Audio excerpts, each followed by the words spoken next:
আসসালামু আলাইকুম দর্শক, কেমন আছেন সবাই? আমরা তো আলহামদুলিল্লাহ ভালো আছি। আশা করছি কাছে এবং দূরে যে যেখান থেকে ভিডিওটি দেখছেন সবাই অনেক বেশি ভালো আছেন। সবার ভালো থাকার প্রত্যাশায় আজকের ভিডিওটি শুরু করছি। আজকে আমি শেয়ার করছি টক দইয়ের রেসিপি। যেহেতু টক দই আমাদের শরীরের জন্য খুবই উপকারী, এটা ঘরে সবসময় রাখা অনেক বেশি জরুরি। তাছাড়া আমাদের গৃহিণীদের অনেক রেসিপিতে এই টক দইটা ইউজ করতে হয়, তো সেটা যদি আমরা সহজে ঘরে তৈরি করে নিতে পারি তাহলে আর বাহির থেকে কিনে আনার কোনো প্রয়োজন নেই। সেজন্য রেসিপিটি শেয়ার করা, আই হোপ আপনাদের কাজে আসবে। চুলায় আমি এখানে হাফ লিটার দুধ বসিয়ে দিয়েছি।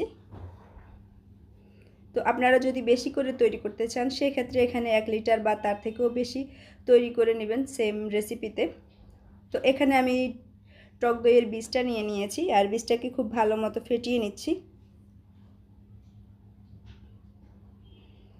দুধও এখানে আমি জাল করে নিয়েছি বেশ কয়েকবার বলক তুলে, তবে মিষ্টি দইয়ের ক্ষেত্রে আমরা যেরকম একদম ঘন করে দুধটা জাল করে নিই সেরকম করে নিই।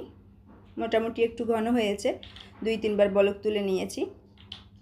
তো এরপর হচ্ছে আমি একটা হাতল দিয়ে নেড়েচেড়ে দুধটাকে ঠান্ডা করে নিয়েছি আর সেখান থেকে 2 চামচ দুধ উঠিয়ে নিয়েছি টক দইয়ের সাথে, খুব ভালো মতো মিক্সড করে নিয়েছি।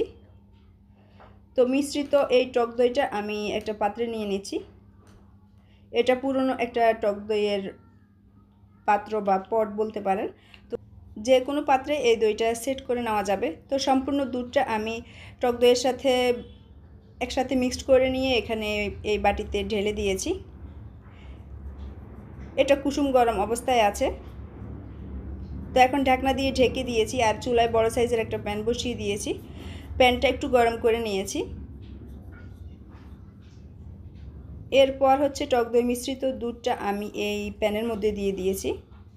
এখন একটা ঢাকনা দিয়ে ঢেকে দেব। তো আমি একটা বড় বাটি দিয়ে ঢেকে দিয়েছি আর রেখে দেব এটাকে প্রায় 5-6 ঘন্টার মতো। তো 5-6 ঘন্টা পরে ফিরে আসলাম। আমি এখানে পটটা উঠিয়ে নিয়েছি আর এখন দেখাচ্ছি আপনাদেরকে কেমন হয়েছে। দেখতেই পাচ্ছেন দইটা কেমন সেট হয়ে গেছে, একদম বাজার থেকে কেনা দইয়ের মতো। তবে আমি এটা সরাসরি চুলা থেকে নামিয়ে নিয়ে এসেছি। এটা যদি আমি কিছুক্ষণ নর্মাল ফ্রিজে রেখে ঠান্ডা করে নিই সেক্ষেত্রে এটা আরও একটু ঘন হবে। আই হোপ রেসিপিটি ভালো লেগেছে। আসসালামু আলাইকুম। আজকের মতো বিদায় নিচ্ছি।